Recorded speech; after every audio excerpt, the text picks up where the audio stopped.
time about a friend I had for over 15 plus years who had tendencies to lie, make stuff up, talk about me really disgustingly behind my back, and ended up exposing herself as a fake friend all along. Hi guys, welcome back to my channel. This is the first upload of a series I'm going to be doing. This is a place of experience and knowledge.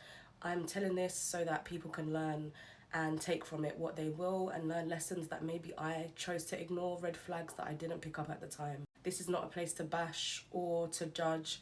It's literally talking through my experiences and what I've gone through. Hopefully this can help someone that may be either going through it now or just potentially make you avoid this at all costs in the first place. If you see me looking down at my phone, it's because I've made some notes so I don't go off topic. Let's start from the beginning. I was walking in school one day and I already had made friends. So we had started secondary school. For my US followers, that would be high school. We kind of settled in. It was just the normal routine of what school was like. Too many hormones, finding out who you are, trying to find your identity, and just making friendship groups or friends, especially if you didn't carry over friends from primary school. It was about a year and a half in, and I remember walking with some of the girls that I was friends with at the time. We saw a boy who was known to be very mischievous, known to be quite naughty, somewhat teasing and bullying this girl. Now, up until this point, I had never seen this girl, never knew who she was, didn't know her name, not in a bad way, just that was literally what it was. I've never seen her. So we've seen him act in a certain type of way towards her, and I've intervened and basically been telling him like, he needs to stop, this is out of order, and stood up for her. He stopped, I could see she was physically upset and she ran to the toilet. We went in after her and me and her started speaking. We had a few things in common, and that initially is what sparked the friendship. Looking back, I feel like that's probably what determined us to believe, or for me to believe, that we had a lot of things in common, and that's why we should basically be friends. Like, we was born in the same birthday month, other little bits that just was really, really ironic and a coincidence. That was the premises of us building this friendship. As time grew, we ended up spending a lot of time together, and it went from not knowing each other to be intensely around each other all the time. We was doing the normal things like sleepovers, we would go shopping, get the same clothes, buy the same things, wear the same things. People would say that we speak and sound like each other, but then there would be moments when people that she was speaking to previously would be like, why are you talking like that? Why are you acting like that? At the time, I just thought it was because we was around each other, we did start to sound similar, we did start speaking the same, and people was picking up on it, and they might have not liked it because of how close we was getting at the time. At the start, it was really cool, it was nice, it was fun. As I've mentioned, it was very quickly intense in the sense that we spent all time together in school, outside of school, and I definitely drifted away from the friends that I had previously made, not intentionally, but that's how it happened. So I didn't really have that connection with them anymore. Everything was based around this friendship. Luckily for me, I was quite tomboyish at the time, so I had hobbies, which was being on the girls' football team and the girls' basketball team. So being in a girl team like that, we was encouraged to just learn about teamwork, helping each other, and just going to other schools and competing, just having this close-knit female bond of being in a group and making sure that we was all doing what we're supposed to and winning these games. Now, after one of these games, one of the girls has come out to say that there's going to be a birthday party that she's having. She's invited us to the birthday party and been like, yeah, it would be so nice if you can come. Now, I hadn't really mixed with these girls outside of being in football competitions with them or in the basketball team, but in school we would see each other and it would be nice and it would be okay, it would be fine. I'm someone that really likes talking to different people from all walks of life. I would talk to everyone, so I didn't have no problem making friendships or talking to people. I didn't have an issue with it. When we've gone back to school the following week, I've mentioned to my friend that these girls have invited me to their birthday party. There was a weird energy and it just felt like she felt a way about it, that she wasn't invited also. And at the time I did think, okay, they do know that me and her are always together, like why didn't they invite her? It is kind of weird. Being the friend that I was, I approached the girls and was basically asking, can she come to the party too? Now looking back, it wasn't really necessary because they had invited me on the back of us being in a team together, me spending time with them, also them getting to know me, so that's why I was invited. But me being loyal to her, I just didn't want her to feel left out or felt like I was doing this behind her back or just making it feel like I was just pushing her to the side. So me denying that invite after that, I told the girls that I'm not going to be coming, and it kind of made an underlying friction between me and those girls, because I feel like they felt as if I just declined the invite with not a real reason, which obviously looking back I can see why. So that was like the first thing of it feeling like I was having to be her emotional support person, that I was also kind of dimming myself in order for her to have a good experience in school. Moving on, there would be little things that I would clock onto in terms of her exaggerating stories, making things up, or just telling me things about certain situations in school that really didn't make sense. And a lot of people would come up to me that I used to speak to or that I was around from not being around her in my classes, and just warn me about certain things, saying she's saying this, or she spoke like this, or she said this.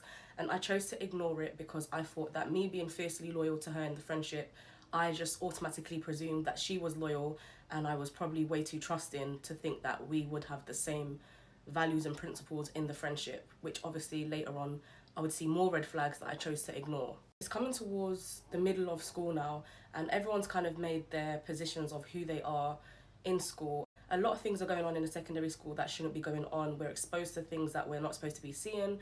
So this whole experience and then adding this on top was never ideal. She would come up to me a lot and tell me that a lot of people were talking about me or things were being said about me, and me being how I was someone that would react. So if something like that came up, I'd go and confront the person, or I'd ask the person what the issue was, and she kind of knew and could see that. But she would be constantly telling me that this person said this person said that, and there would be so many occasions where the people would just be looking at me like I'm crazy and making it seem as though I've just got this from nowhere. And at the time I thought it was her being a loyal friend and trying to make sure she was looking out for me, but little did I know it was making me look even more. It just made me look ultimately irrational and like I didn't have any control on emotion.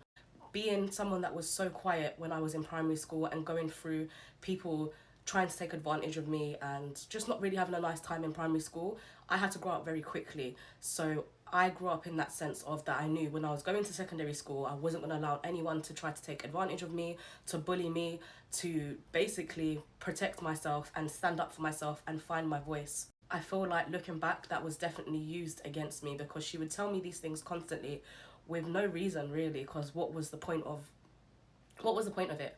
Anyway, this circles us round to the last year where it was the summer holidays before we was leaving and going on to college.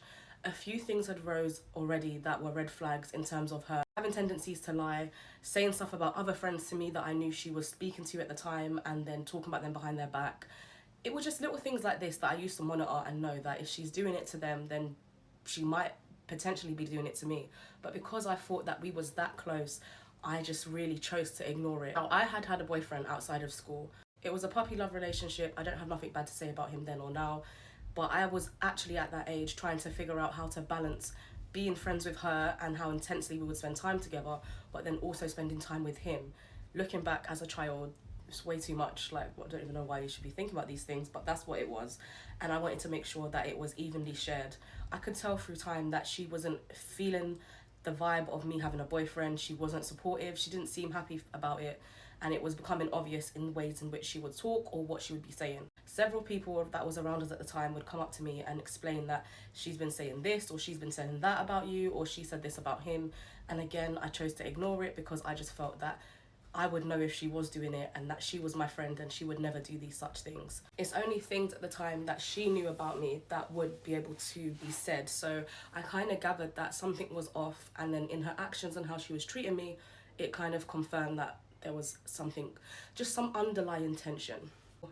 She had done something else outside of school with another friend of ours that would spend time with her, and she would come back and tell me these things that happened. When I'd speak to other people that was in the same scenarios as her outside, it would be a completely different story.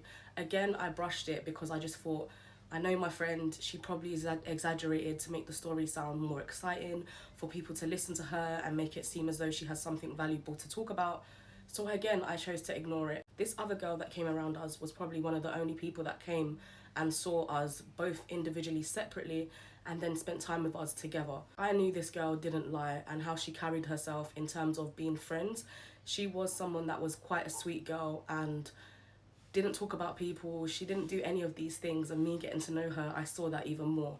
So one day she's come and spoke to me, and we've been speaking about something, and I've put two and two together to realise that my friend at the time had lied about something that had gone on, that I wasn't there. I brushed it to the side because I just thought it was her doing what she does, exaggerating a story. Now, in the midst of all of this, I had been spending time with this boyfriend outside of school, and it was getting a bit more to a point where I was getting annoyed that I felt suffocated and like I didn't have the option to be happy, do things what we were supposed to do in our teenage years. And it just felt heavy. It just felt like any movement that I was making, there was a problem. I was getting accused of so many things by her, and she had a tendency to always tell me things about myself that were bad. I just remember it would always be done in a way that it seemed like backhanded compliments or just backhanded comments in general. One day I've decided now that from we're moving to college, I don't really want to have this friendship around me anymore, because I could see it was just stunting my growth. And being outside with other friends, I wasn't having any of these issues. I wasn't going through this feeling of anxiety and having to worry about this or having to feel like I had to protect them. I met her on the basis that I was trying to help her out, and that was something that then trickled into the friendship for years later. Even when we met up again, that it always felt like I was her emotional supportive buddy and was there to help her and protect her, but then she was so easily to not do the same for me. When it was coming to college, I wanted a new clean slate. I didn't know what it was called then, but it was very toxic, it was very draining. I remember speaking to two of the girls. One of these girls she grew up with, actually. There was nothing untoward in terms of them taking sides or going on like she's being isolated.